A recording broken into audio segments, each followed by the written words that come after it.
Good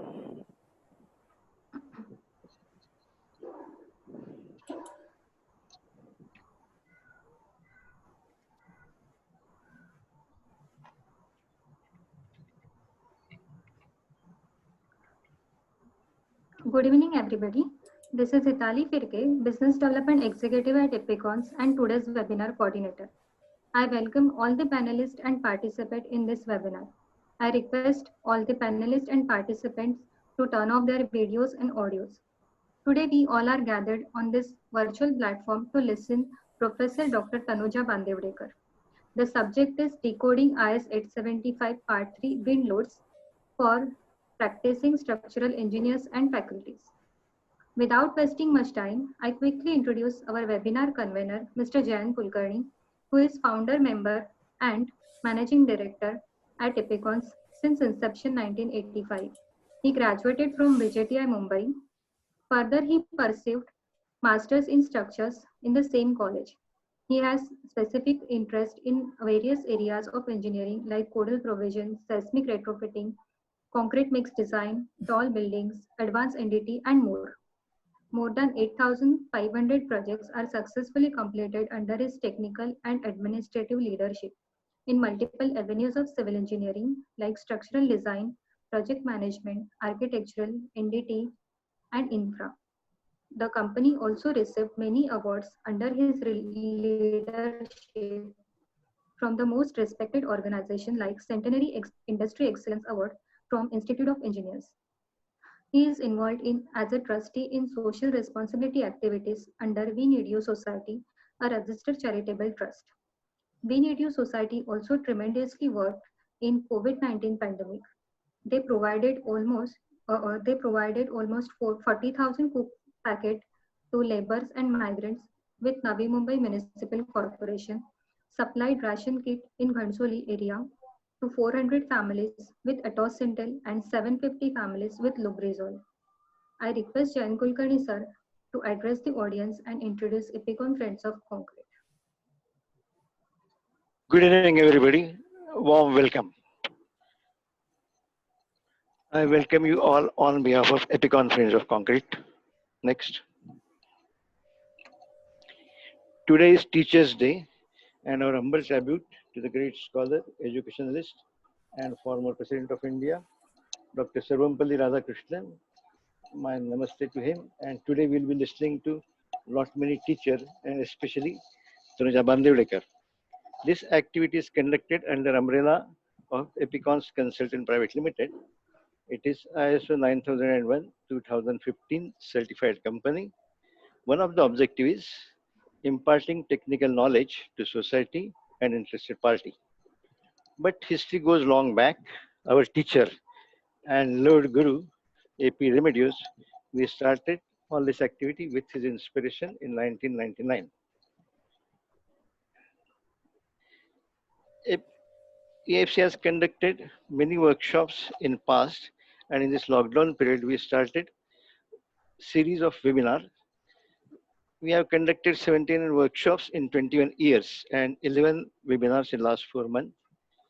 EFC is an humble effort for creating a knowledge sharing platform and develop facility of continued education for practicing structural engineers, corporate consultant, government, semi-government authorities, builders, architects, faculties and students. We can see 2 photographs of the participant in past. And in a brief overview of what has happened in past, today we are on 112th webinar decoding IS 875 Part 3 wind loads by Tanuja Bandevdekar. And I'm glad to announce that we will be conducting a webinar on Gandhian philosophy and sustainable architecture on 3rd of October. And few more gurus and inspiration. It starts with Dr. V.N. Gupchup, Principal and Pro-Vice Chancellor then. Ellen Shikhande, my first employer. Dr. C.M. Pandit and Dr. K.R. Date. The real inspirer in terms of thoughts and ethics. We learned quite a different things from them. Dr. Yogendra Singh had been our pillar of conducting about 7 or 8 workshop and webinar in last 4 to 5 years. And Dr. M.G. Gargi is our all-time favorite friend, philosopher and guru. He gives inspiration support to many of our workshops and webinars. And this is of course a team effort. Apart from myself, Anand Kulkarni, Ravindra Deshpande, Arvind Parwekar, Parashar Mughe, these are the directors and unit heads who had been continuously making effort and pouring their time for conducting these webinars and workshops. And of course, this is possible with a complete team effort, not only directors and unit head, also all the other team members, which you can see. It's a gang of about 28, 29%. And special thank to Viha and Hitali, who had made a great effort for collecting or persuading so many participants, which is nearing to 200, 168 have joined. So with this, I thank you all very much and let Hitali continue. Thank you, sir. Before initiating this session, I quickly introduce our EFC team members to start with our first moderator and Epicons director, Mr. Anand Kulkarni. He is graduated in 1987. Further, he studied post-graduation with specialization in structures from SP College Andheri. He is member of ACI. He has total 33 years of experience in the field of structural design. His expertise includes design of tall buildings. He is involved in design of more than 75 tall structures ranging from 100-meter to 250-meter height for leading developer. Here are some photographs of his work.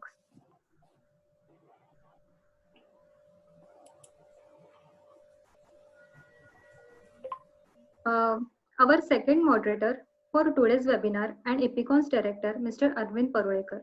He is graduated from SP College Andheri in 1987. He pursued masters in structures from MS University Vadodara. He is having more than 30 years experience in the field of structural design. He conducts various programs on NDT for PWD Meta Nashik, ISSC Mumbai, PWD Thane and SIDCO Navi Mumbai. He has experience of working on more than 2,500 projects, including infra, structural assessment, large volume NDT projects.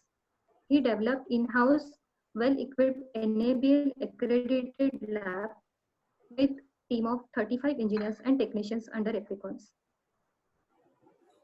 Now I would like to introduce our EFC team member and Epicons Senior Director, Mr. Ravindra Deshpande. He is also classmate of Jayan Kulkarni sir. He is graduated from VJTI Mumbai. He further pursued masters in structures from same college. He has more than 40 years experience in the field of structural design. He also acted as a external examiner for postgraduate student of Mumbai University. He has experience of handling various industrial, commercial, residential and institutional projects. He is expertise in design of tall buildings. I request Deshpande sir to give preamble and introduce Tanuja Bandivdekar ma'am.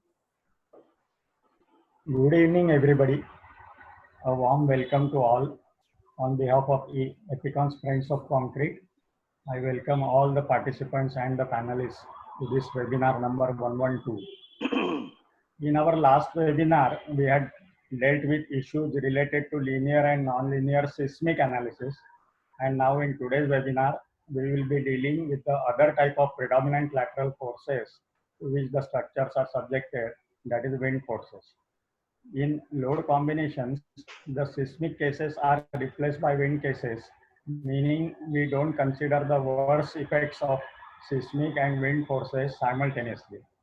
Hence, it becomes necessary to understand for which type of structures the wind effects become critical or governing. As we all know, for taller buildings, generally the wind forces govern the designs. Also for shade type of buildings, which are majorly for industrial usage, the wind forces govern the design. Other than buildings, the structures in which wind forces govern the designs are chimneys, lattice towers and girders and so on.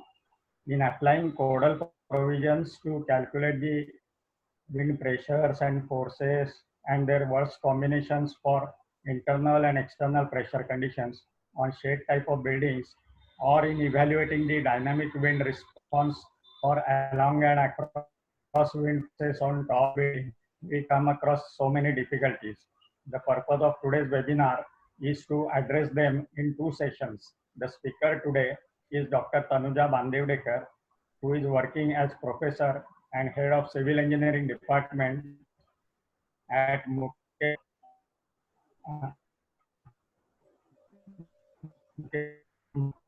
Engineering and Management,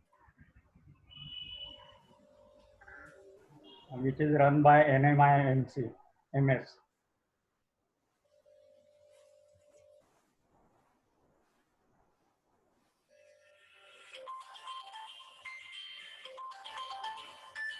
Hello. Hello. Hello. Hello. हा बोला. Link पाठवली असणार. हो बरोबर त्यांनी पाठवली असली पाहिजे. मी पण आज शिमल्याला आहे त्यामुळे मी आज बघितलं नाही काय ते. Building materials like ferro cement, bamboo, timber, mud blocks, etc. Worked as a design engineer with alternative building materials for rehabilitation at Latur earthquake affected area, which was the project supported by HDFC. She also worked as an advisor and consultant for New India Assurance Company Limited for claim settlement of failure of structures. She also worked as an advisor for New India Assurance Company Limited for Gujarat Kutch earthquake affected structures. She also worked as an advisor for New India Assurance Company Limited for claim settlement of Reliance Industries at clients at Hazira in Gujarat after the Gujarat Kutch earthquake in January 2001. She has attended and presented papers in national and international conferences and journal publications. She has conducted faculty development programs and training programs for industry personnel. With such a vast experience, I welcome Dr. Tanuja Bandevdekar to present her first session of today's webinar. Welcome, Dr. Bandevdekar.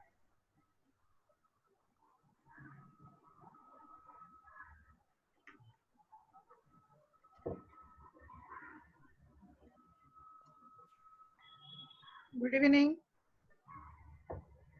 Thank you, Mr. Ravindra Deshpande, for introducing me. I'll share my screen now.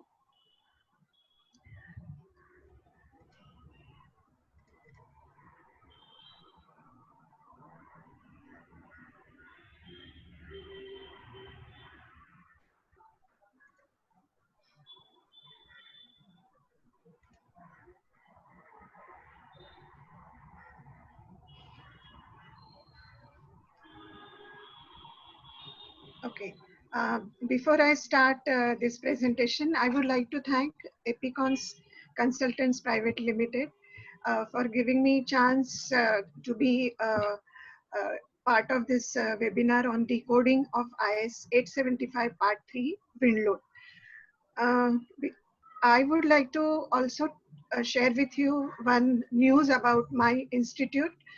Our institute got international accreditation ABET for BTech Civil Engineering course along with 4 other courses of engineering.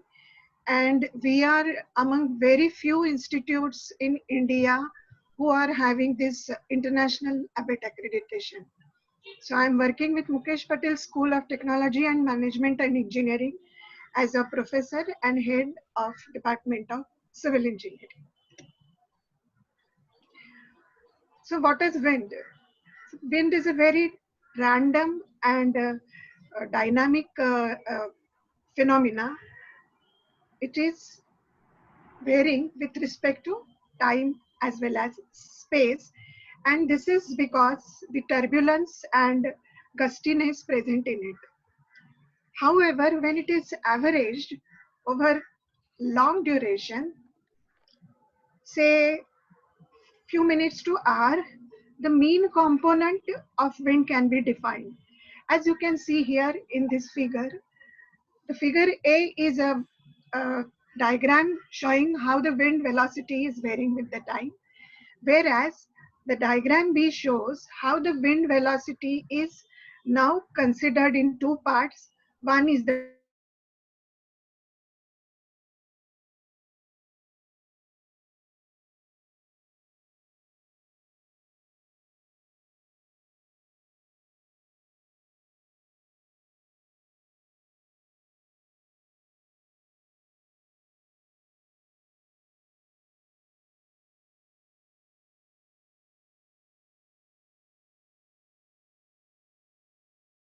component and fluctuating component, also known as the dynamic component.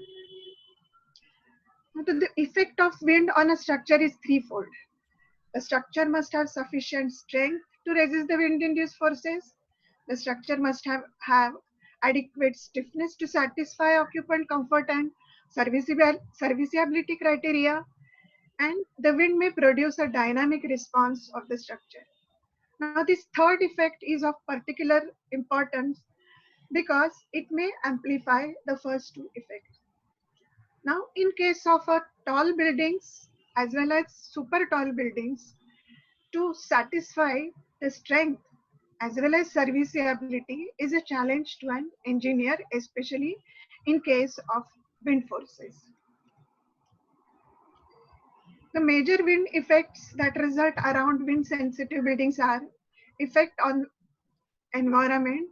So change in wind flows from new building can affect surrounding environment, and especially for tall buildings or skyscrapers, the impact of wind on pedestrians, vehicle, fountains in the vicinity of proposed structure must be effectively assessed.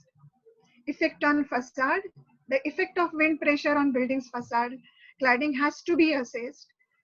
Assessing design loads on cladding, it can minimize initial cost and avoid costly maintenance bill resulting from leakage and structural failure. Effect on structure, the wind load will affect the lateral load on the structural system of the building. Now, wind effects are categorized, or the effect of wind on the structure can be categorized as the static and dynamic. Actual practice, though we consider the effect as static, it is not 100% static, but therefore we call that as a pseudo-static. We assume it to be a static effect on a building. So this static effect on a building is in the form of pressure and forces, or it may lead to static instability also. Now the dynamic part of wind effect is divided in two parts: random response and periodic response. The random response is due to atmospheric turbulence, due to buffeting by turbulent wake of other structures, and the periodic response is because of vortex excitation for slender structures like chimneys, cooling towers, stacks, bridge decks, and buildings. Also, buffeting due to periodic wake of other structures. Overlaying is for chimneys or cooling towers which are tall and open at top. Galloping for non-circular chimneys, conductors, cable bridges, towers, etc. And the flutter is there for the bridge decks or for the antenna dish.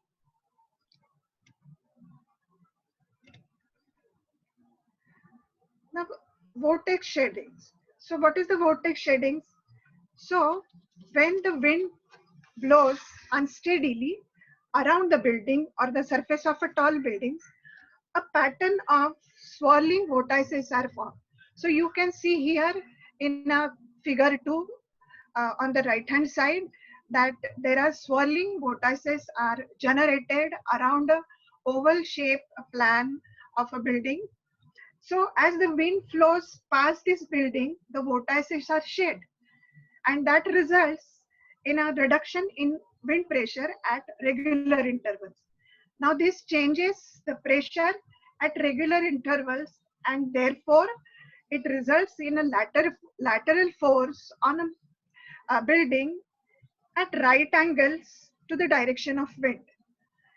Also, when the wind forces or the wind speed increases, the vortex shedding frequency may match the building natural frequency, and it may cause swaying and resonance in a building.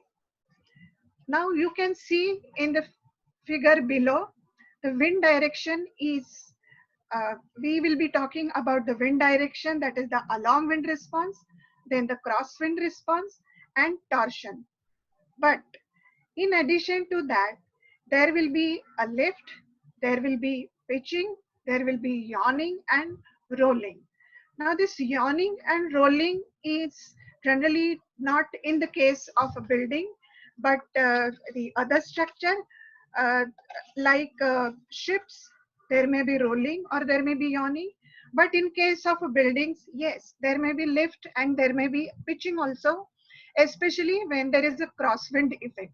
Prominent crosswind effect, there may be, because of the turbulence, there may be lift and pitching, which can affect the crosswind response of a given building. Now, when wind flows around a building, it does not follow a streamlined surface, but instead it detaches from the surface, leaving areas of separated flow, and the building is known as being aerodynamically bluff. So you must have heard this uh, term, that is the bluff body in a flow of the building. So it is known, the building is known as being aerodynamically bluff. So when the flow is just flowing exactly as per the job,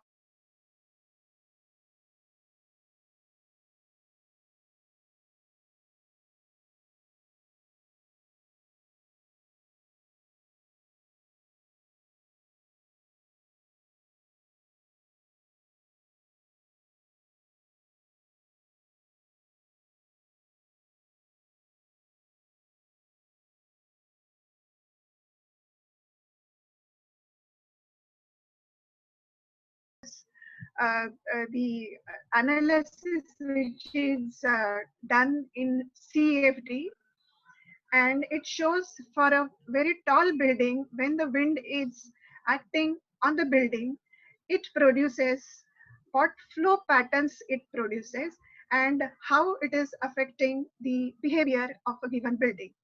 As you can see on the windward side, that means where it is, the wind is acting on the surface, you can see there is a downward draught on the uh, surface. Now this downward draught, especially in case of tall buildings, can cause at the ground level uh, uncomfort to the pedestrians or to the vehicles, and it has to be taken care properly by using some architectural features.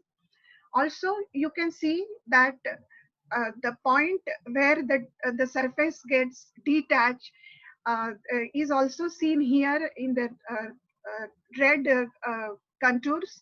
And you can see on the back side, on the leeward side, there is a redirectional flow of the wind which is taking place, and that is going to cause the pressure on the wake region. The same building, when it is in the plan, you can see here now there is a large wake region which is formed behind the building, and any other, this exercise is being carried out for a standalone building. Now if there is any building in the wake region of this building, then it may get affected because of the interference.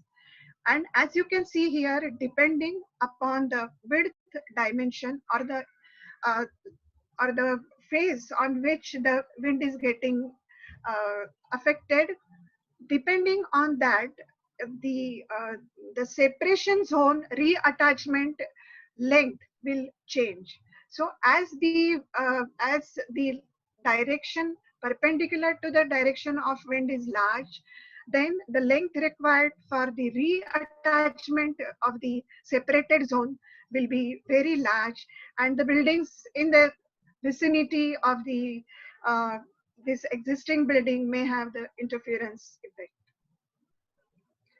Indian Wind Code IS 875 calculates wind from 3 different points of view. The first is building and structure taken as a whole, individual structural elements such as roofs and walls, and individual cladding units such as sheeting and glazing, including their fixtures. Today, I'll be talking on the two aspects. The first, that is the building and structure, and the second is individual structural element, especially roofs and walls of a low-rise industrial building. The 4 equations are used to calculate wind force. They are the first is with respect to the velocity. So Vz, where the z is the height at which we want to find out the velocity, is given by Vb multiplied by K1, K2, K3 and K4, where K1 is the risk coefficient, K2 is the terrain and topographic coefficient, and terrain coefficient, K3 is the topographic coefficient, and K4 is the coefficient for storm or for the cyclonic storm region. Now the Pz, the pressure at any depth z, is equal to 1 by 2 rho into Vz square. So where rho is the air density equal to 1.2 kg per meter cube, and therefore in SI unit Pz is equal to 0.6 times Vz square. Now the wind loading is given in terms of pressure coefficients and force coefficients. So the pressure coefficients are used especially for design of the roof or the design of the wind on the wall of a low-rise building, and the force coefficients are generally used for a design of a building. The first equation is F is equal to CF AE into PD, where PD is equal to KD, KA and KC, where KD is the directionality coefficient, KA is the averaging coefficient, and KC is the combination coefficient. We will be subsequently will talk about it.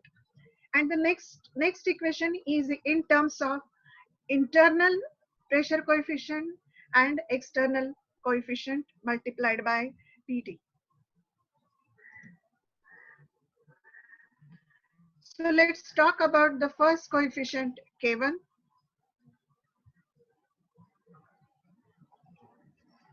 So K1 is the risk coefficient. Now the whole concept of K1 coefficient is the peak wind speed considered for design is based on the probability of occurrence of the maximum or the severest storm over the design life of the structure. Now for the economical design, the design wind speed, it is being related to the return period of the storm.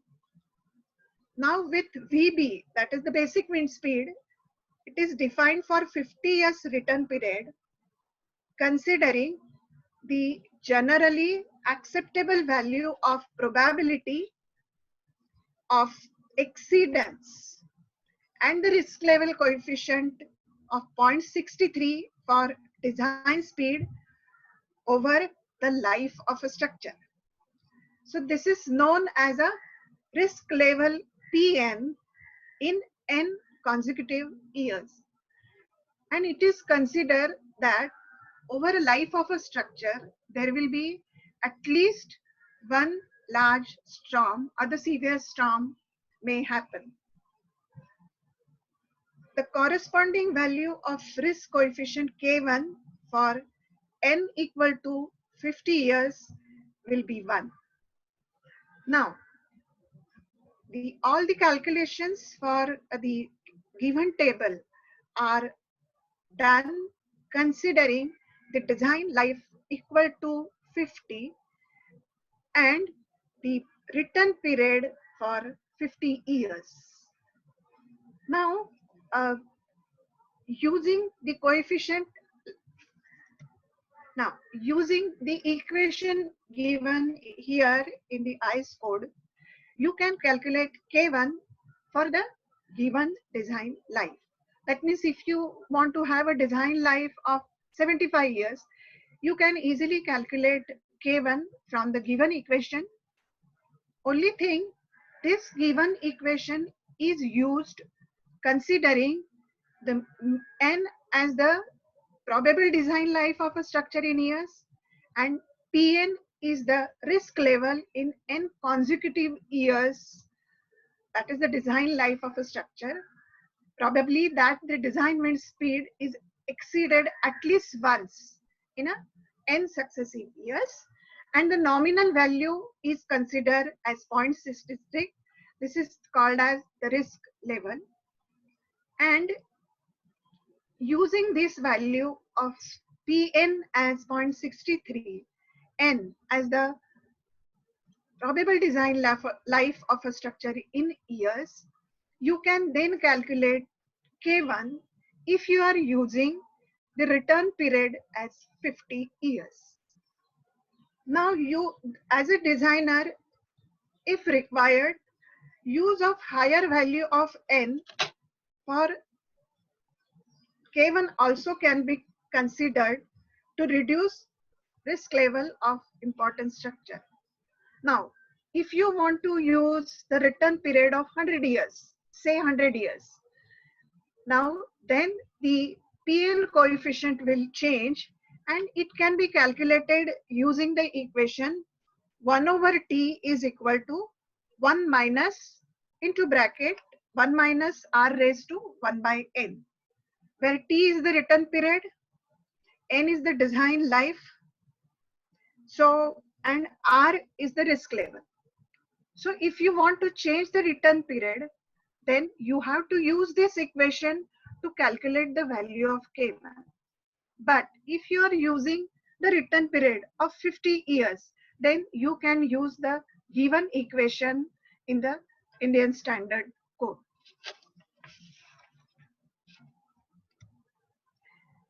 Now the next coefficient is K2, which is terrain roughness and height factor. So the 4 terrains are defined in the Indian Standard Code. And as you can see here, the first is the first terrain category is for the flat ground. The second category is for the open ground with a isolated structure with a 10-meter height and the scattered structures around. The third category is suburban category, and the fourth category is a metro city. You will see that the 100% or the gradient wind, 100% is called as gradient wind. So gradient wind for each terrain will reach at different times. That depends upon the velocity profile, as you can see from this figure. Also, as the height increases, the gust decreases, but wind velocity increases. Whereas, as the height is lesser, it is more gusty, but the velocity is lesser. Now, there is one more component here which I have written, ZO. So, ZO is known as aerodynamic roughness height. So what is the meaning of this aerodynamic roughness height? It is the height above the displacement plane at which the mean wind becomes 0 when extrapolating logarithmic wind speed profile downward through surface layer. This can be also considered, so actually it is not a physical height, but it is considered as the height scale which represents the roughness of a structure, roughness of a surface. So for an open terrain, the roughness of the structure height, that means a structure which is causing the roughness is 0.002 meter high. For category for terrain category 2, it is 0.02 meter high. For the last category, that is terrain category 4, it is considered that the height scale which is representing the roughness of the surface is 2 meter. So this will be later on used in the calculation of turbulence. So the physical meaning, there is no physical height existing, but it is the scale which we are using for the roughness of the surface. And as you can see here, as the roughness increases, the velocity profile becomes taller, and also at the lower level, the wind speed is smaller. So this is called as terrain roughness and height factor. Then the next factor is topography factor. So this factor is a measure of enhancement that occurs in wind speed because of hills, cliffs, and escarpments. And it varies from 1 to 1.36. And for a surface slope less than 3 degree, it is considered as equal to 1. Now this importance factor for cyclonic region is added recently in IS codes. That is, it takes care of cyclonic region, especially on the east coast of India and the west coast of the India, that is the Gujarat region. So again, it is the enhancement of the pressure and the wind speed in a cyclonic region, so that the design structures will be safe during the cyclone. Now, next term what we consider is wind directionality factor, KD. So this factor recognizes the fact of reduced probability of maximum winds coming from any given direction and reduced probability of maximum pressure coefficient occurring for any given wind direction.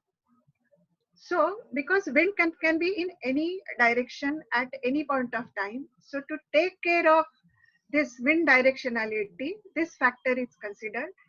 And for all the structures, the flat value of 0.9 is given by the code, whereas for the circular or axisymmetric section, which they offer the uniform resistance to the wind irrespective of the direction of wind, and therefore they are assigned the value of 1 for the factor, that is the directionality factor. Area averaging factor, KA, is when the wind is acting on a very large tributary area, then because of the less correlation between the wind pressure, the averaging area factor of 0.8 is used to reduce the effect of wind. But on a smaller tributary area, the factor area averaging factor has to be used as 1. Now the combination factor. So frames, when taking wind loads on frames of clad buildings, it is reasonable to assume that pressure or suction over the entire structure will not be fully correlated. Therefore, when taking the combined effect of wind loads on the frame, the forces obtained in the frame may be reduced as per the value given in the table. So this table gives us the different values for inward and leeward walls in combination with positive and negative pressure. And so this is a raking, this is an internal pressure and external pressure. This is also internal pressure and external pressure, but negative pressure on roof or walls in combination with positive internal pressure. And in this case, it is design case C is for positive pressure on roof in combination with negative internal pressure, and for all other cases the value is considered as 1. So now coming to the low height industrial buildings, they are subjected to the push and pull of the wind forces, which are because of the pressure coefficients which are generated over the area of the roof and over the area of the wall. Now these pressure coefficients, they are commonly based on quasi-steady assumption, where the pressure coefficient is the ratio of mean pressure measured over a point divided by dynamic pressure, that is half rho v square, for the mean speed of incident wind. Also, these pressure coefficients, they are depending on number of factors. The number of factors are what kind of roof it is, whether it is pitch roof, whether it is hip roof, or whether it is flat roof. Also, the size of the building, whether it is rectangular, whether it is square. Another part which is also involved in calculations or in arriving at the pressure coefficients is for a given building, the openings, which is also called as permeability. So with respect to the wall area, how much are the openings? That is, if the openings are in the range of 0 to 5%, then the internal pressure considered is plus or minus 0.2. When it is between 5% to 20%, then the internal pressure is considered as plus or minus 0.5. And when it is more than 20%, it is considered as plus or minus 0.7. Why this plus or minus 0.7? Because we need to get the worst combination of internal and external pressure. So we add them algebraically to get the worst effect, and then we design the system for that worst effect. So if you see the airflow on low-rise structure, which is a pitch roof, then you will see when the angle of the roof is less, then there will be only suction on the entire roof.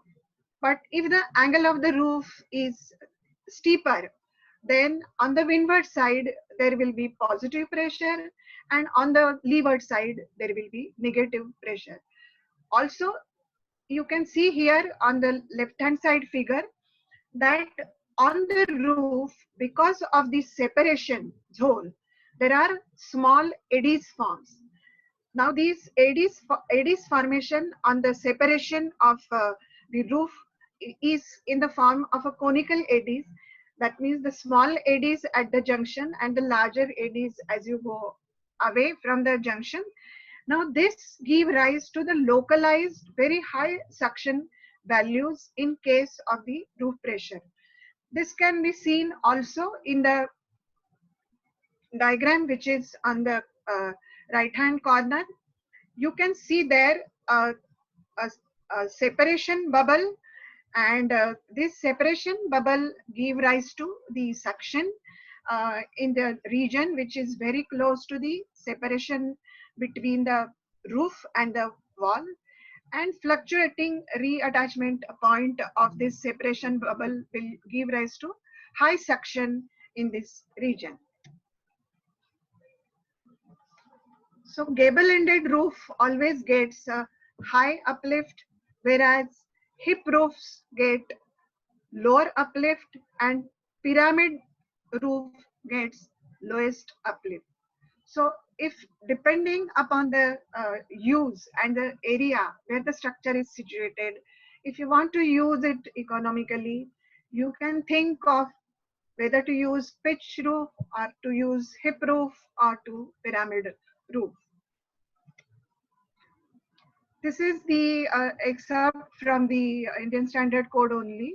So this gives us how much should be the internal pressure depending upon the opening and the direction of the wind. For B by L equal to 1, use average values, and depending upon B by L less than 1 and B by L greater than 1, different pressure coefficients for the internal pressures are given by the code. Now, to use the pressure coefficients on a roof, this is the key plan which is given, where the angle of incidence of wind is measured as theta. So if the wind force is acting at that point, then we consider wind incidence as 0, and on the face which is orthogonal with this face, that is considered with theta equal to 90 degree.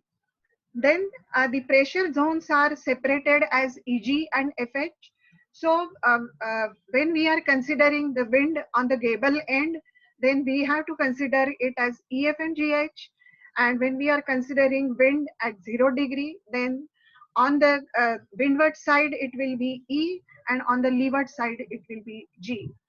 Then also you can see that there are local coefficients which are generated at the ridge of the pitch roof and at the corners and at the separation between the wall and the roof, where the dimension of the local coefficients, they should be on the width of y equal to h, or it is equal to 0.15 W, whichever is smaller.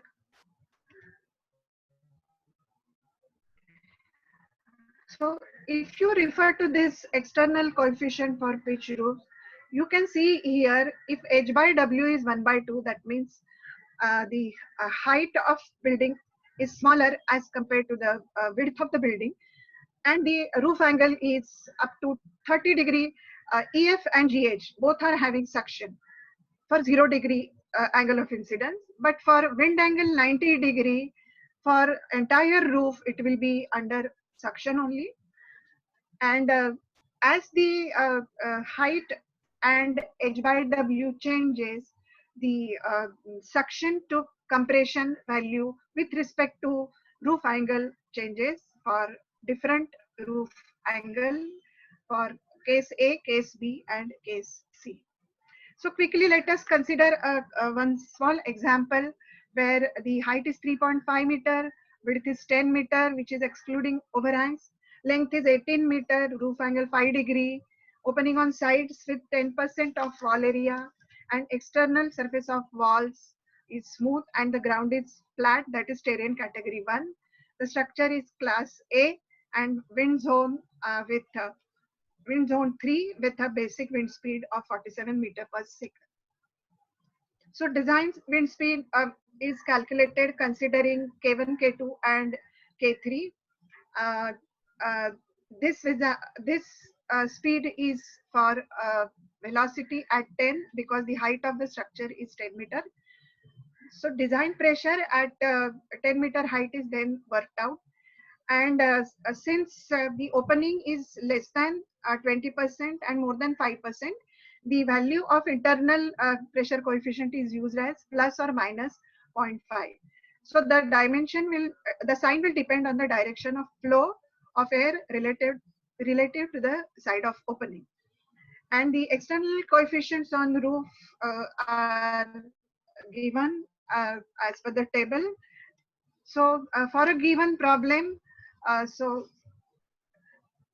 for 0 degree, so E is minus 0.9 and for 90 degree E is minus 0.8.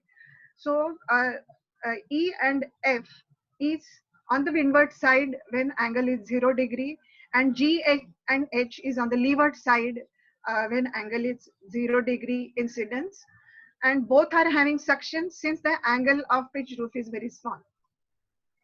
So for region E and F, so minus 9 minus 0.5, and for region G and H minus 0.4 and minus 0.5. So two combinations are considered, considering EF and GH, EF and GH, and EG and FH.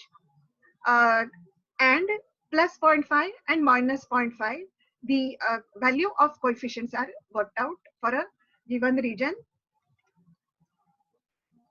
And from this exercise, we come to the conclusion that wind may come from either direction and opening may be on any side. Hence, the highest CP value for all zones of cladding is considered as minus 1.4 outward and plus 0.1 inward. And design has to be checked for both the pressures. Now, design pressure coefficients on the roof. So CP local is negative everywhere. Depending on wind direction, CPI can be positive or negative, and positive value of CPI will increase CP net, which is to be considered for calculation of winds.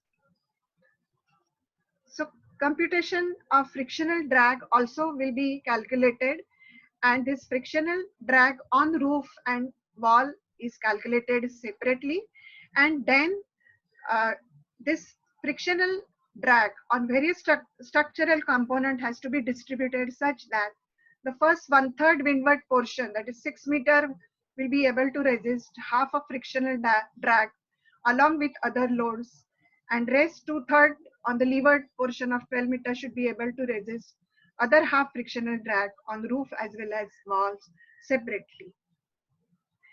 Now let us come to the concept of wind bracing.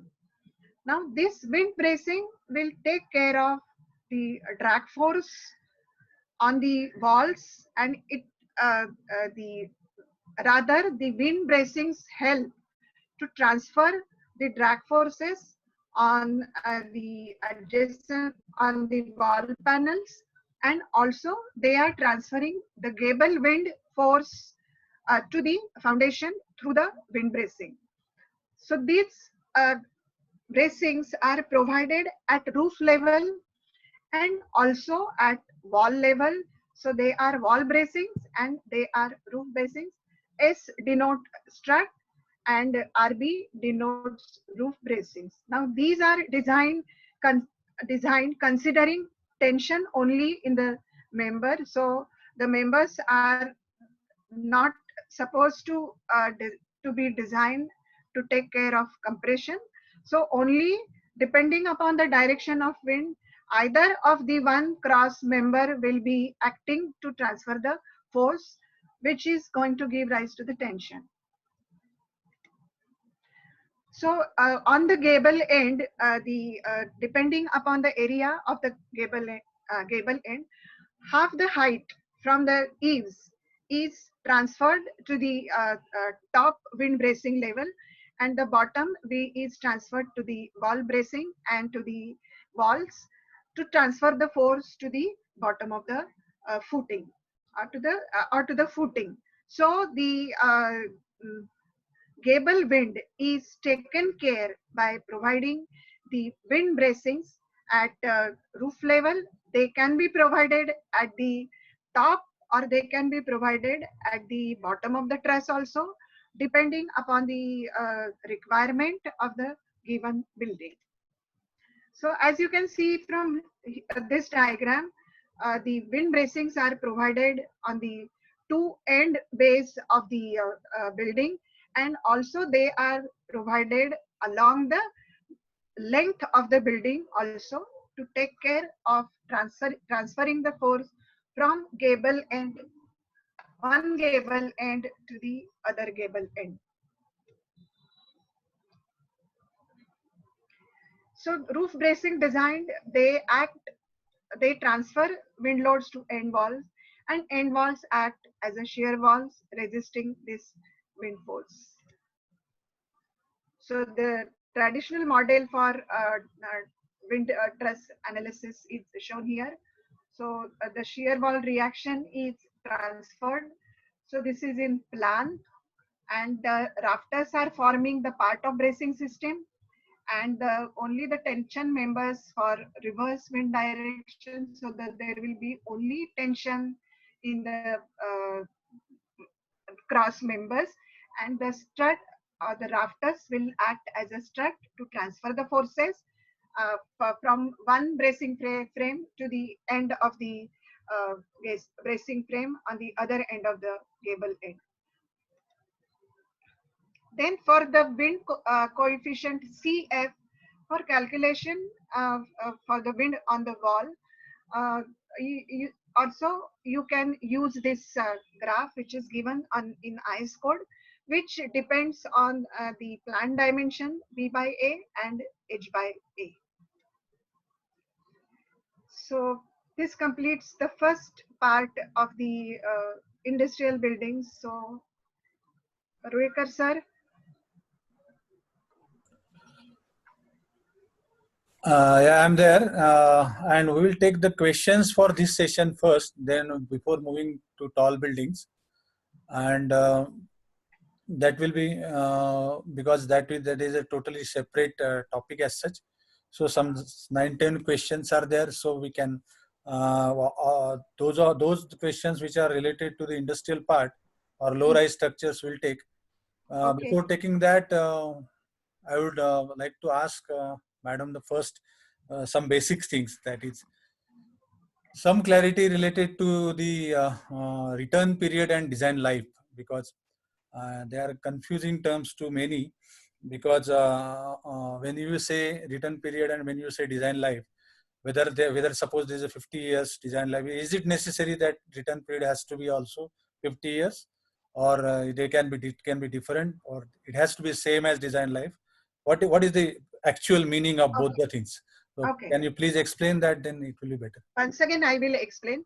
See, the code has given that for a 50-year return period and 50-year design life, K1 is equal to 1. Correct. But whether the two things can be different. Suppose 75 years design life has to have return period also 75 years. Yes. Now for design life of 5 years, design life of 25 years, and design life of 100 years, again the return period is 50 only. That's what does that mean? See, design life of 75 years and return period of 50 years. What does that mean? So return period means the probability of exceedance of maximum wind speed considered for a given structure. That is the return period, and that probability of exceedance is 1/50. Correct. So now if you want to change the return period, you can change the return period and you can calculate the risk level, and then you can calculate K1 factor. That is correct. That is a further thing. Basic thing only. I am talking about definitions of these two things. Yes. Because they are confusing. Yeah. So that the definition is the VB is considering the design life of 50 years and return period also of 50 years for K1 equal to 1. Yeah, that is correct. So does that mean when I say design life of 100 years and keeping return period as 50 years, that means in the design life total 100 years, the probability of exceed will 2 times exceed? Yes, it may. It may. Correct. That is correct. Okay. Just wanted to clarify that. Yes. We'll take some questions from which are related to the low-rise structures and then move on to high-rise structures. Yes. So some of them are right now also they are high-rise structures. Those questions we'll take afterwards because high-rise structures were not covered that way. Later on we will take those questions. Later on we will take those questions. But there are most of the questions are with high-rise structures only. Okay. Now, please explain application of center of pressure for monopitch roof. Oh my God. So then it will be totally different. It's not right now. It's not we are considering. I can in words only. You also can do that. Okay, I'll just open. Yeah, you can.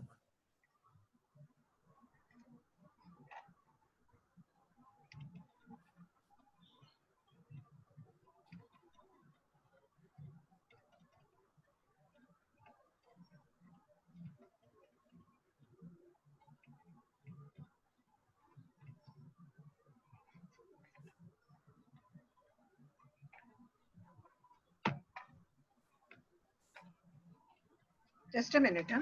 Yeah.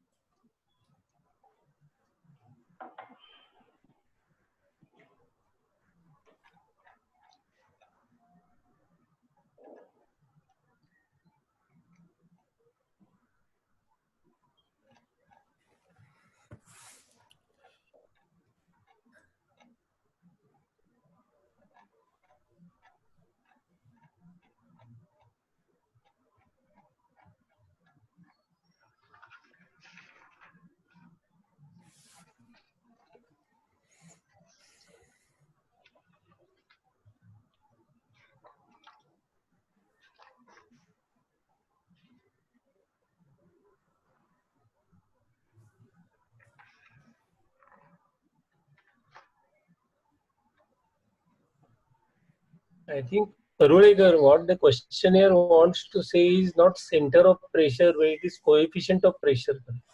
Coefficient of pressure, correct? Maybe. There is no center of pressure Yes. term at all.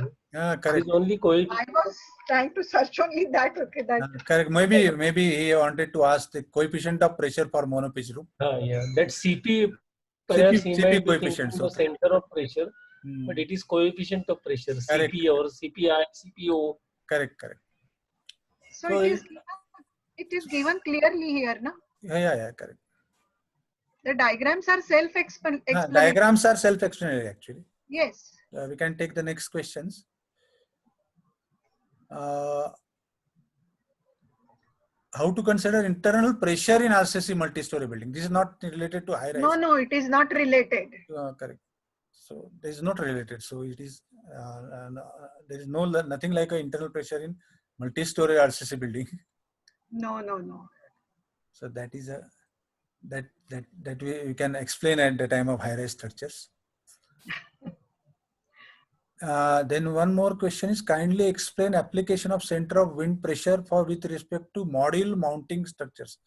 I could not understand what is mount. Mr. Ritesh Anand, can you explain, means when writing what is the module mounting structure? Then we can take these questions, because what is meant by module mounting structures is not clear.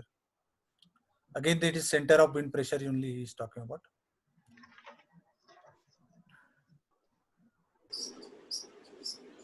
Could you address the issue if there are openings on opposite walls? So openings can be from any side. So code doesn't say that there is opening only on the one wall. The openings are on both the walls also. What do you mean? So for a given direction, you are taking that for the incidence of the 0-degree wind on that wall, how much are the openings? And you have to take it from the other side also. If the openings are more on the other side as compared to openings on one side. What he meant to say is, if there are exactly opposite walls openings, is there any separate provision? There is nothing like that. No? There is nothing like that. See, there are, in case of a wind loading, there are so many possibilities of configuration of openings also in a building. So it is very, even when they have drawn the diagrams with respect to B by A less than 1 and B by A greater than 1, they have shown opening only on one side only. So that doesn't mean that there is no opening on the other side. It is with the direction of the wind you have to consider. Mr. Ritesh Anand has confirmed that module mounting structures, what he meant is solar panel structures. So when solar panels are there. So what he was asking about, that center of wind pressure for the solar panel like monoslope structures. So it will, which coefficients to be? Mono slope roof only, na? Monoslope only. So we have to consider coefficients like that. Coefficient for a monoslope. Fine. Only thing, in case of a solar panel, there will be one critical portion which you have to take into consideration is, you can use the monoslope coefficient, but for each solar panel, you have to consider the zone of that additional zone of suction. Because there are gaps between solar panels. they are not forming a continuous roof. There are gaps between them. So each solar panel will have the pressure coefficient from below as well from above. And actually it will be little tricky also if it is the wind is very prevailing wind and very high wind, then the fixture of those solar panel will be very critical. It is as good as it is an open structure having wind circulation from bottom also as well as from top also. Madam, one question I wanted to ask. Again, design life and return period. Yes. Suppose design life is 100 years. What is supposed to happen at the end of 100 years? The structure will collapse in a sense because of the stresses. How the design life is controlled? Because suppose if I have a design life for 50 years and return period is 50 years, that is fine. If return period is 50 years and design life is 100 years, meaning that twice in a lifetime, the wind speed will exceed. Shall we say like that? And then what will happen? See, when you consider a return period, so probability of exceedance, probability of exceedance in a lifespan of a given structure that we are considering. So for a 100 years design life, considering 5-year return period for the design is of no use. It will not going to give us, it will not serve the purpose of economical design as well. So I am saying 50 and 100. I am saying 50 and 100 purposely. What does it mean? That return period is 50 years, meaning that probability is once in 50 years wind will exceed. Now design life is 100, meaning twice in the lifetime wind will exceed. When wind speed will exceed, will it collapse? Will it undergo a sort of a, like in earthquake, we have got different ways of saying the immediate occupancy, collapse. So is anything is like defined or no? Whatever I know, I can tell you about this. So higher value of return period is considered necessary to reduce risk level of important structure. Right. Understood. And higher value of design life is also necessary. That means necessarily you have to have design life and return period are same. Same. Correct. That is what I wanted to ask. That's what I was actually wanted to. Theoretically, it can be different, but necessarily they have to be same. So let us not spend more time. Okay. We can have independent discussion on that. If I take 3-4 combination, then exactly what happens at the end of 50 years, 100 years. We'll discuss it later on. Later, okay, fine. Yes. One more question related to low-rise structure is when local coefficient should be considered from external pressure coefficient table, how it should be included in design? I could not understand the question, but it is not included in the design of the main members. It will be included in the design of fixtures. No, local coefficient. For the design. Correct. They are to be considered for local members. Yes, fixtures. Not for the entire design of house, you cannot use them. They can be used for purlins in that area, madam. Yes. Purlins. So localize whatever is there. For that only you can use them. Not otherwise. Not for the entire roof. Correct. When you are considering. How we can calculate wind speed below 10-meter height?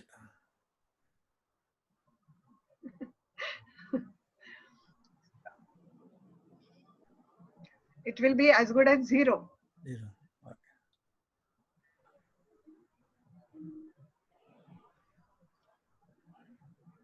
I think Puralekar, we can.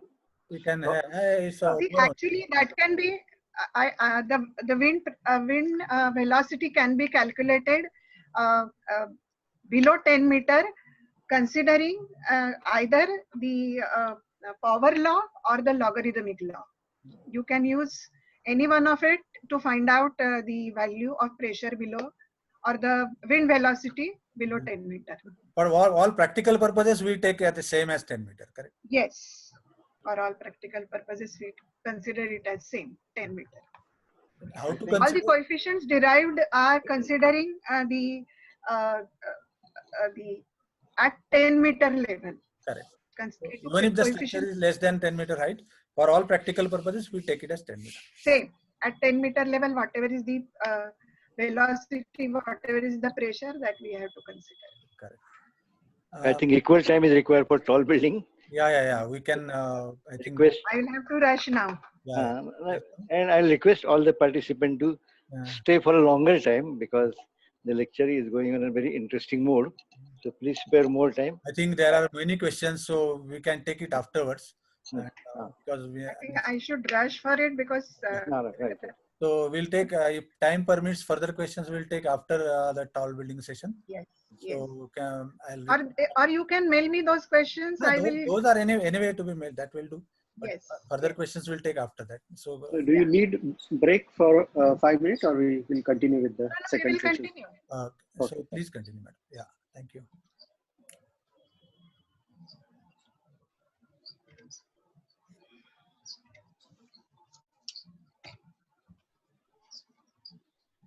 So what is the necessity of wind engineering? So as the time period increases, in case of earthquake spectrum, we have seen that SA by G value decreases, and at the same time the structure becomes more slender, and then for that structure the wind forces are critical.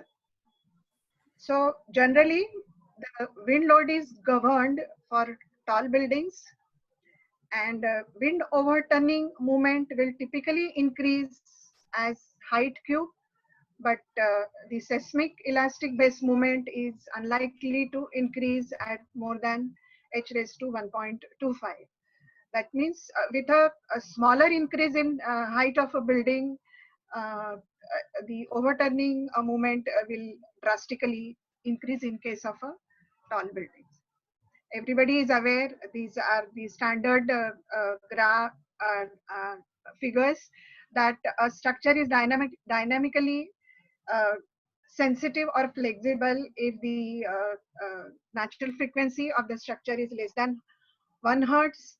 Otherwise, it is considered to be rigid in case of a wind loading. Now, the along wind response is having two components: mean component and fluctuating component. So the mean component is the quasi-static analysis procedure is the mean component, and the fluctuating component consists of background component and resonant component. So let us consider a single degree of freedom system as seen at the top with a spring, dashpot and a mass. On this mass, the wind force is applied as P. Now to resist this external force, internal forces are developed in the form of inertia force, damping force and elastic spring force. So external load is balanced by internal spring force, damping force and inertia force. So the internal spring force may be regarded as the static equivalent load. For applying this load statically to the system would result in the same spring force. So this internal load is of importance to structural engineer for design, because statically this is the most easiest way of analyzing the structure for any point of time. So internal response load relative to the external applied load, it depends on natural frequency and damping as opposed to the mass or stiffness separately. So in a common practice, wind engineering to consider the response load to be the superposition of two components referred to as background and resistance. So when I am considering this background and resonance condition, that means the building is a tall building and the dynamic analysis or the gust factor analysis has to be carried out it is not only the quasi-static analysis to be carried out. So the former refers to the quasi-static response to the fluctuating portion of the wind load that would occur if the natural frequencies are extremely high, or in turn wind gusts have a frequency which is much lower than the natural frequency. And the latter represents additional amplification which may be considered the dynamic response to those gusts having a duration close to the natural period of the structure. So let us see the next diagram. So this is the diagram which will give us the background and resonance contribution to response spectrum. And the peak value of the fluctuating response is found by combining the background and resonant peaks using mean square addition. Now, in case of a wind load, we are considering the wind load applied as a sinusoidal load. And in case of a tall building which is subjected to the wind load, the lower modes of vibrations are more important than the higher modes of vibration. So the first mode of any tall building is associated with the lowest frequency and smooth monotonic deformation, and higher modes feature increasing frequency and inflection point depending upon the mode number. Now the dominant frequency of wind gust is relatively low as compared to the lowest frequency of buildings, and therefore it primarily excites lowest mode of vibration. Also, dominant gust wavelengths are large as compared to most buildings, so aerodynamic pressure distribution cannot conform to higher modes and is largely cancelled by sign reversal of higher modes in forming gust induced load. Hence, it is usually necessary to consider the lowest mode of vibration when considering dynamic response of a building. This is in contrast to dynamic response of the earthquake, where dominant excitation energy is in frequency range of low-rise buildings or higher modes of tall buildings and is applied at only single point, that is ground, rather than distributed over height, and therefore large number of modes are considered for earthquake load, whereas for the wind very few modes will be considered and they will be the lowest modes of vibration. Now the equation which is written here is for the peak value of the fluctuating response, and under the square root the first term is giving us the background and the second term is giving us the resonance.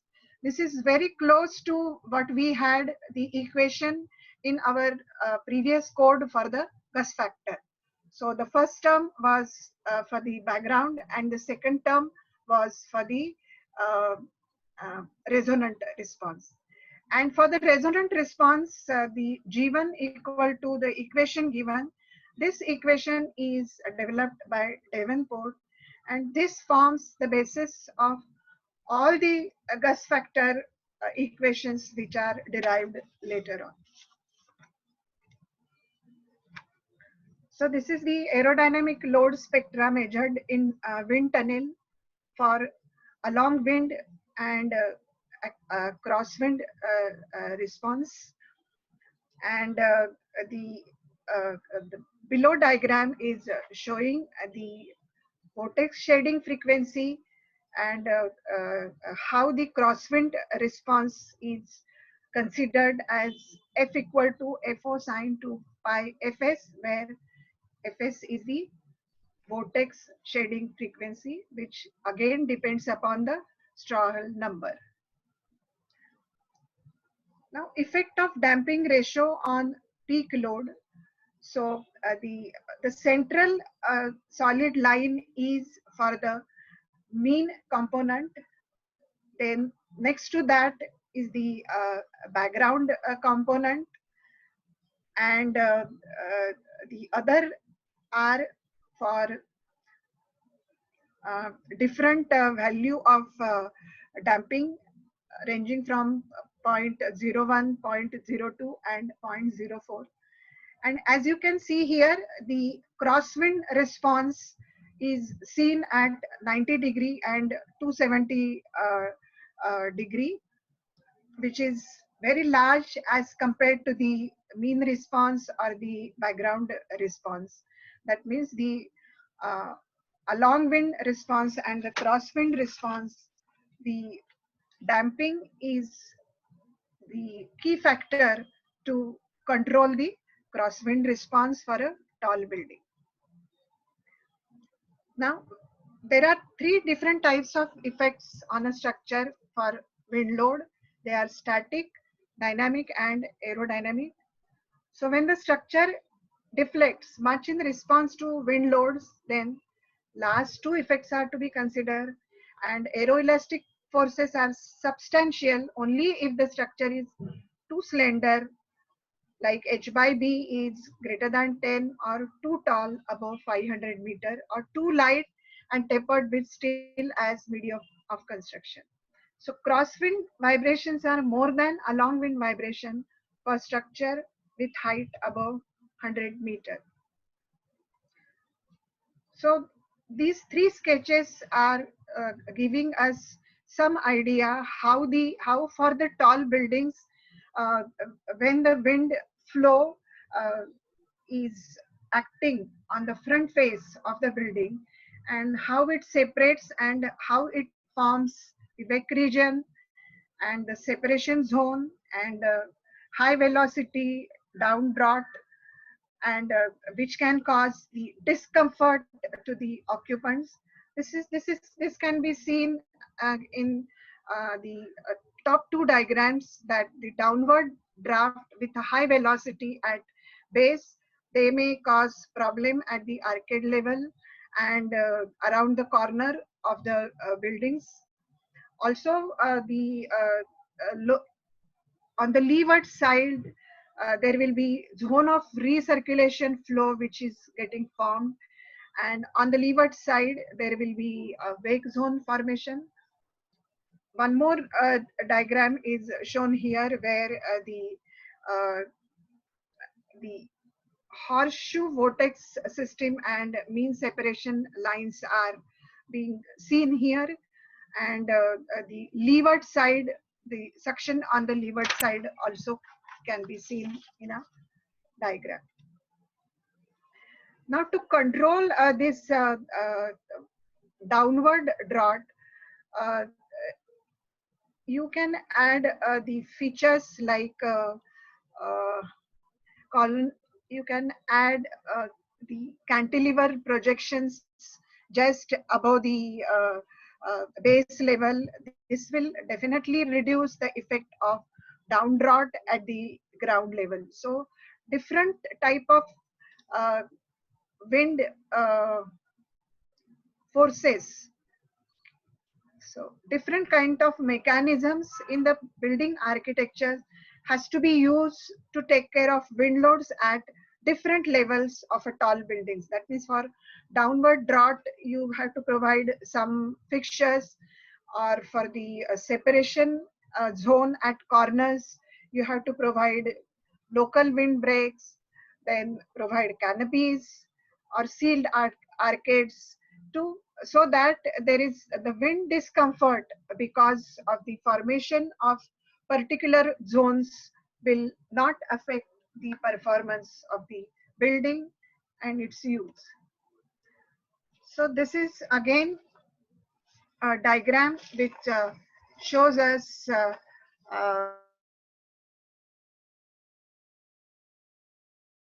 angle of incidence and the geometry of the building is how it is affecting the flow around the edges and flow around the geometry of the building. So under certain conditions, the vortex flow behind lower upstream building can augment the vortex in front of the larger buildings and further increasing the high wind speeds at the base. So again, you have to take care of this pattern. Before going to interference, the crosswind response of the tall buildings are of three kinds. The first is incident turbulence. So turbulent wind, this gives rise to fluctuation in wind speed and direction, which in turn produce forces varying with time. And the magnitude of across wind force, which is also called as lift, and the pitching moment thus produced will depend not only on the turbulence level, but also on the mean speed and attack angle. This effect is important for canopy and bridge decks, particularly with fast rate of change of the lift. The second effect for the crosswind response is crosswind displacement. So this may give rise to the excitations such as galloping, flutter, and lock-in, and these excitations are also affected by turbulence in the wind, and they occur only in very flexible structures with damping that is a fraction of 1% of the critical damping. Mean the effect, so for the crosswind, the galloping, if it is happening, or the flutter, if it is happening, then the building is in the super tall range, not even the tall building, or it is very, very slender building, but height less than 500 meter or so. So for such buildings, there is a possibility of galloping effect in addition to the buffeting effect and so on. So the care has to be taken for crosswind response of such buildings, and to control that, there has to be some external damping mechanism to take care of these kind of displacements in the case of crosswind. Now the wake excitation, this is the most common type of the response of the crosswind, and this happens because of the vortex shedding, which is occurring because of the separation of the wind flow and formation of the separation zone, which gives rise to the vortices. These vortices, they shed the energy alternatively, and that gives rise to the buffeting kind of a force on a building, and it affects the crosswind response of a building. Now, if the vortex shedding frequency of the structure, or the frequency of vortex shedding and the frequency of the structure, as the wind flow velocity increases, then in that case the resonance will happen, and that will give rise to lot of sway in the crosswind direction. Now let us talk something about the phenomena of interference. The code has given us some value of the interference factor. This interference factor is the enhancement, again it is like a enhancement of the force on a building. But this interference effect is depending upon number of factors. Now they are varying from the dimension of the interfering member, or the height of the interfering building, how it is going to affect the interfered structure, what is its height, at what distance it is, where in the wake region it is placed, geometry of that structure, all these criteria, all these things are adding to the interference effect.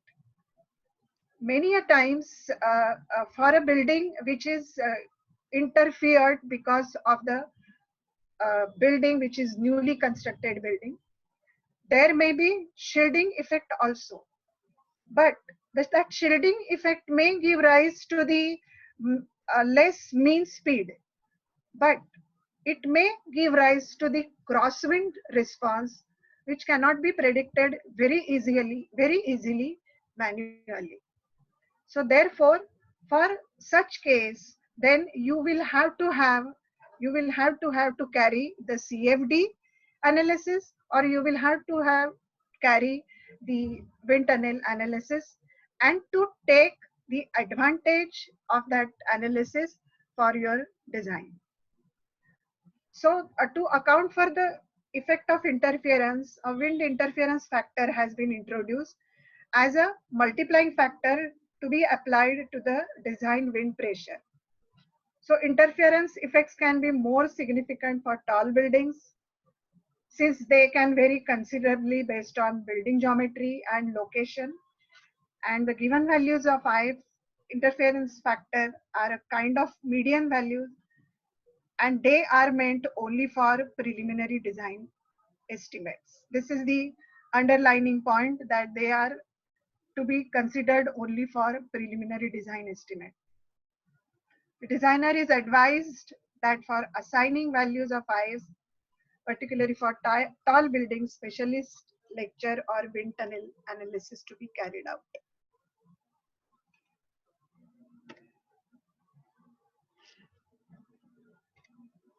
So how do you define interference factor? Mean wind pressure or wind force or dynamic response of the principal building under interference divided by mean wind pressure or wind force or dynamic response of the isolated building. So isolated building will have different kind of response as against the interfered building. So interference factor for roof of low buildings it depends upon the distance between the two buildings, and for distance between two buildings equal to 20 times B, the interference factor is 1. Now for tall rectangular buildings of same or greater height, code has given the zone of high interference depending upon the dimension of the building and depending upon its distance from the interfering building. So for low interference zone, the value is 1.15, and the last, that is the zone of significant interference, the value is again 1.07. But the same thing applies in this case, that if the height of width of the building is B, then after 20 B, the interference effect is very low, which is the same as in the case of the low-rise building as well. The shielding effect. So shielding effect or shielding refers to the condition where wind has to pass along some structure located on the upstream wind side before meeting the structure under consideration. And a factor called shielding factor is used to account for such effects in estimating the force on the shielded structure. But this only can be given by internal analysis. Now, comfort of inhabitants for a flexible building can be affected by large wind-induced deflections or applications. So everybody is aware of this fact that 0.05 to 0.1 or up to this level, we will have to restrict the acceleration and wind-induced deflection. And as I have told you, the strength and the serviceability cannot be simultaneously controlled in case of a tall building design, you will have to make use of some additional damping devices for such kind of buildings. So following are some of the strength and serviceability criteria. So the fatigue in structural members and connection caused by fluctuating wind loads is very extremely important, especially in the zone of the where the building geometry is changing. An excessive lateral deflection that may cause cracking of internal partitions or non-structural elements.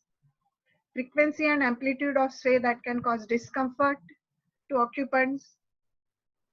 Possible buffeting that may increase the magnitude of wind velocities on neighboring building.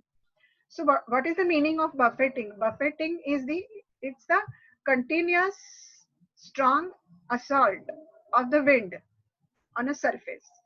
So vortex shedding causes buffeting because at one point of a time, the vortexes are shed on one part of the crosswind direction, and in the next incidence it is on the other part. So there is a strong force acting constantly on the building in the crosswind direction, that is called as buffeting. Wind induced discomfort in pedestrian areas caused by intense surface winds and annoying acoustical disturbance and resonance of building oscillations with vibrations of elevator hoist rows. So I'll be now, this is the hourly mean speed clause which the new code has given us. Previously we had a table which used to give us hourly mean wind speed for and the K2 coefficient. So you in this equation for K2I, you will be using ZOI depending upon the terrain category, which is 0.002, 0.02, 0.2 and 2 meter for terrain category 4. Similarly, for the calculation of turbulent intensity, again, the code has used this factor, that is the acoustic roughness of the surface. Sorry, aerodynamic roughness of the surface. This figures gives us level at which action affect or the effects are to be calculated. And now the Gus factor equation for the current code is modified as shown above, whereas previously we used to use the Gus factor as given in the below equation. So B, that is the background factor, B is there, but 1 plus G is now as the part of the equation as against 1 plus phi in the old equation. Then SE and beta remains same for the calculation, but GR is and GV are the additional components which are used in a given equation. So these are the equations for calculations. So wake excitation. So this is the most common type of across-wind excitation, and it is caused by shading of the vortices by a structure at regular intervals alternately from its two opposite sides. And the periodicity of eddy shading is defined by Strouhal number, which depends upon the shape of cross-section of the structure. Now methods to reduce crosswind effects. So by changing the geometry, you can reduce the crosswind effect to a very large extent. So softened corners, so change in the geometry or the change in the elevation level geometry, as you can see in Taipei 101 tower.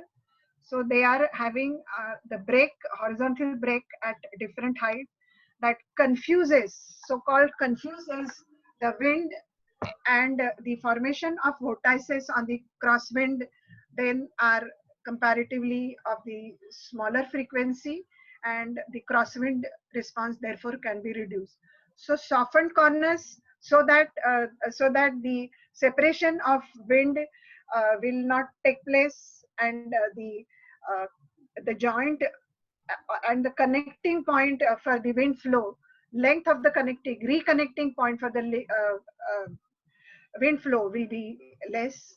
Then tapering and the setbacks as also can be seen in Burj Khalifa. Actually, that is wrong. That is the Kuala Lumpur building. Then varying a cross-section shape, then the spoilers and porosity or opening, as you can see in the 151-story tower in Korea. So that is to take care of, or for reducing the crosswind for a given building.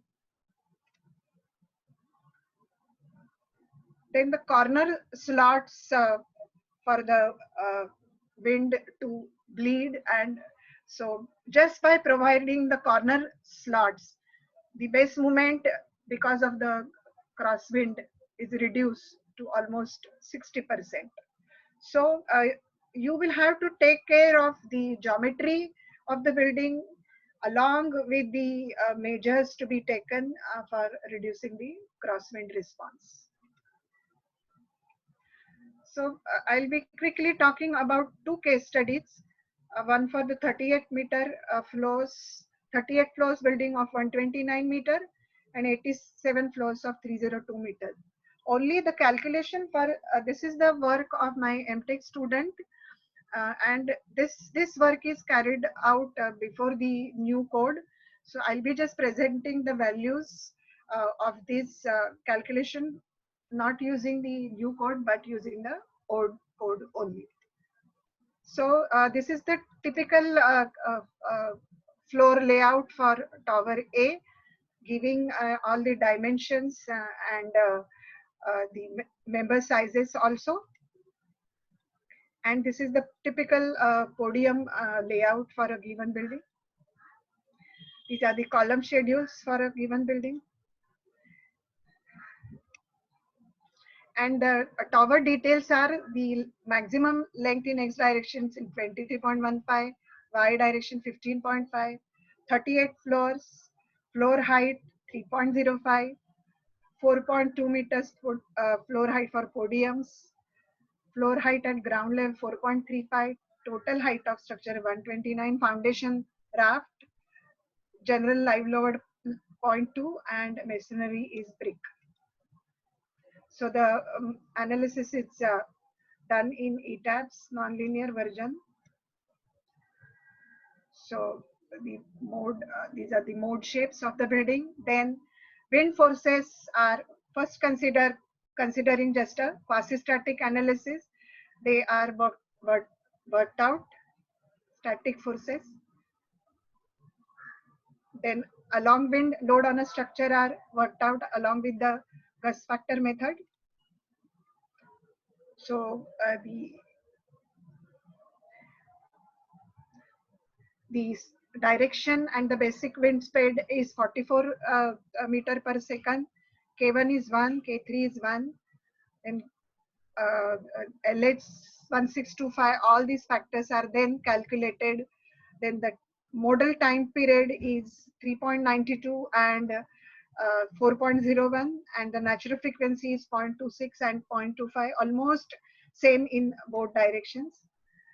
Then the deflection at the roof level in x direction is 133.4 and 244.4, and acceleration is 0.377 and 0.617. So gust factor analysis is gust displacements are calculated, and for the same building the wind tunnel analysis is also done. The damping ratio is taken as 2% of the critical damping, and the model is rotated and loads are applied for every 10 degrees. Then these are the dynamic properties of the structure.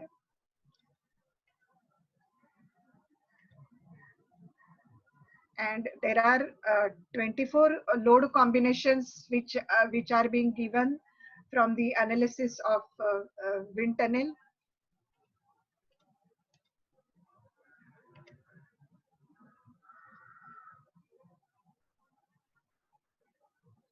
So there is a 10% to 20% increase in wind forces in gust method over static, but 25% more structural response in gust method for a 38 floor building.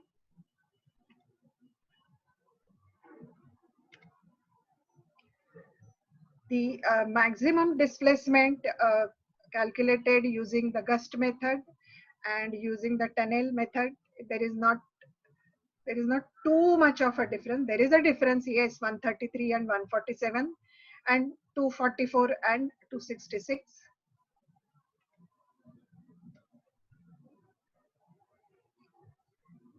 The PSs are here shown for different load combinations, and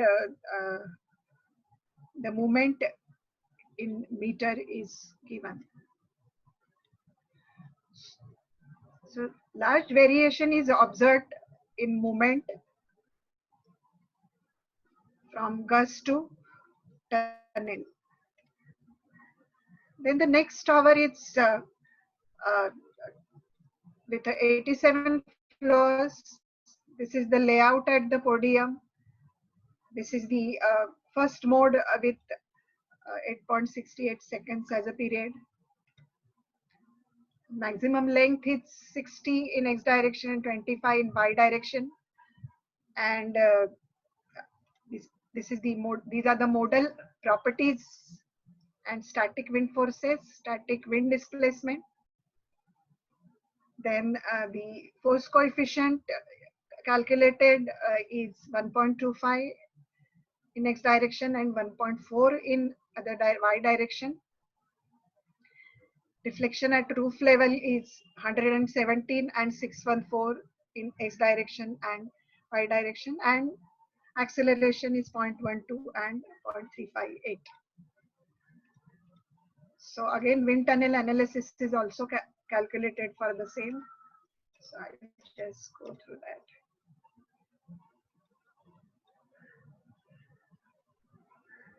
So in this case, for X direction, the gust displacement is 117 mm, whereas tunnel displacement is 67 mm.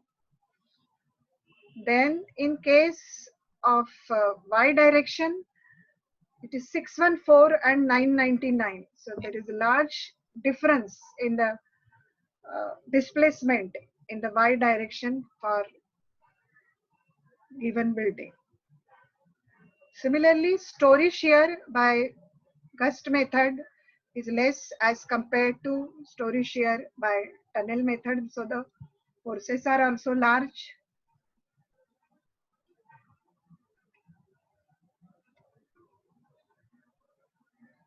Then the comparison of movements, also tunnel movements are large as compared to the gust movements.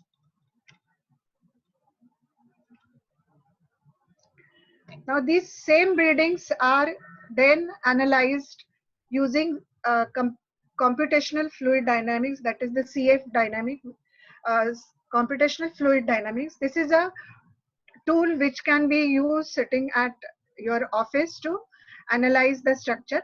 You can also in this case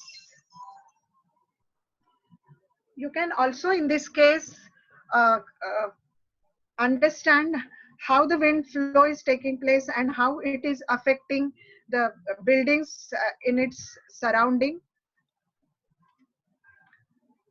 So the summary of predicted peak overall structural wind loads are for tower.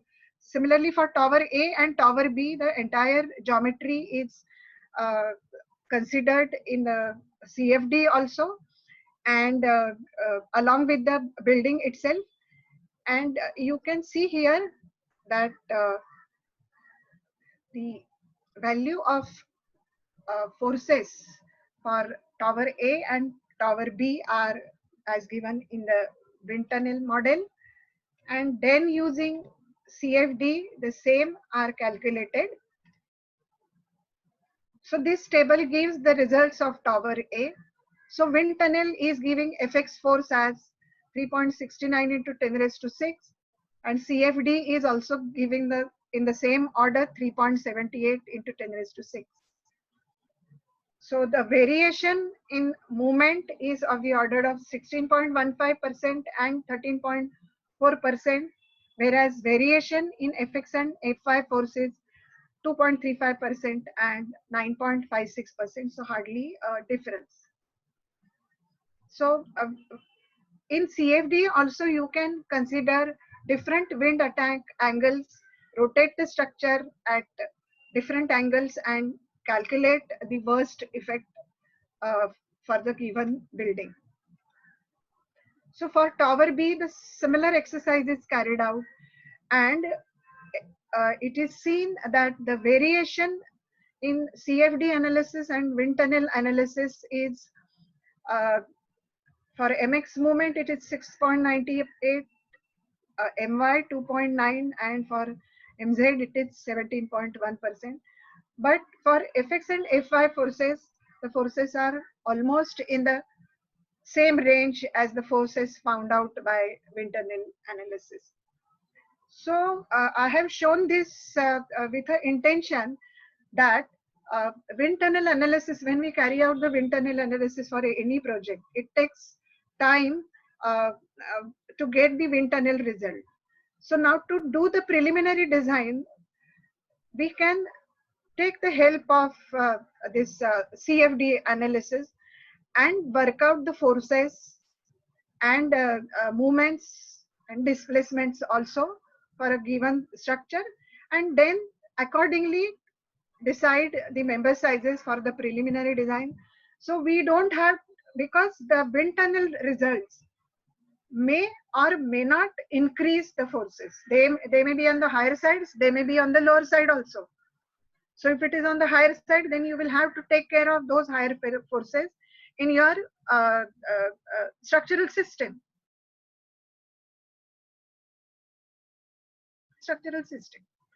So instead of that, if you just work out using the CFD, your computational efforts will reduce to a considerable extent.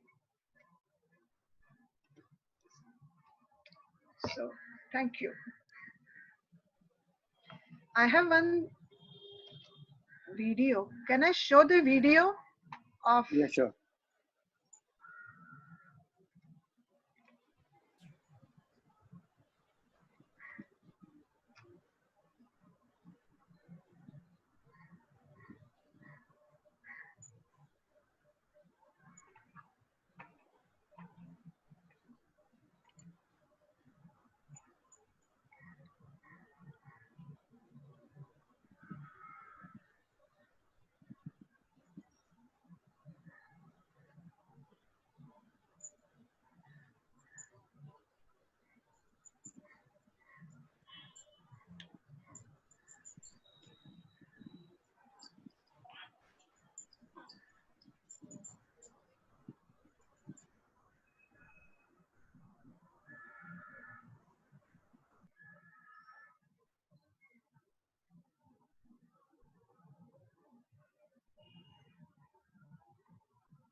So interference effect for the building behind this tall building can be easily seen through this video.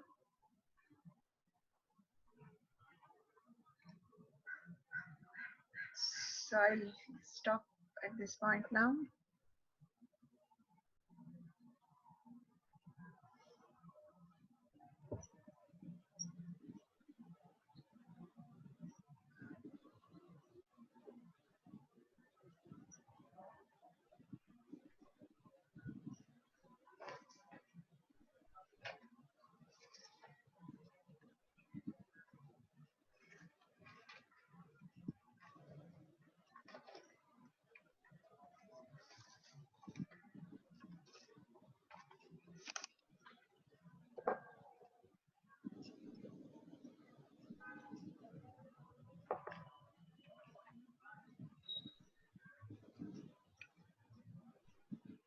So, madam, are you going to show the video or? No, I have shown only one video because there are 2-3 videos with different angles. No, I but think actually the video is not seen. you could not see the video. No, madam. Oh, okay. So I think probably the screen share has stopped at that point. I'll share the screen again and I'll show you. Sure.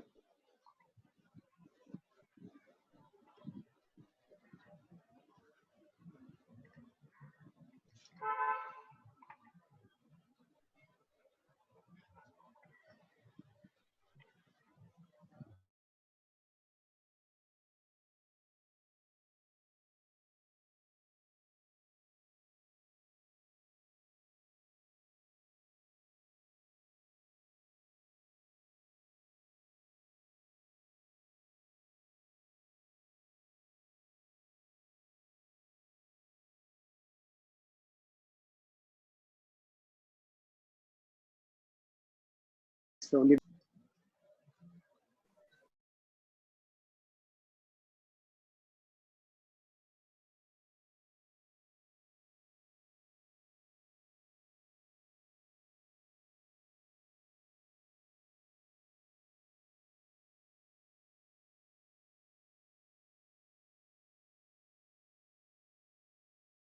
Yeah, right. yeah, now it is. Okay, great. Can you see now? Ah, yes, we can see it now. See now, yes. So I'll just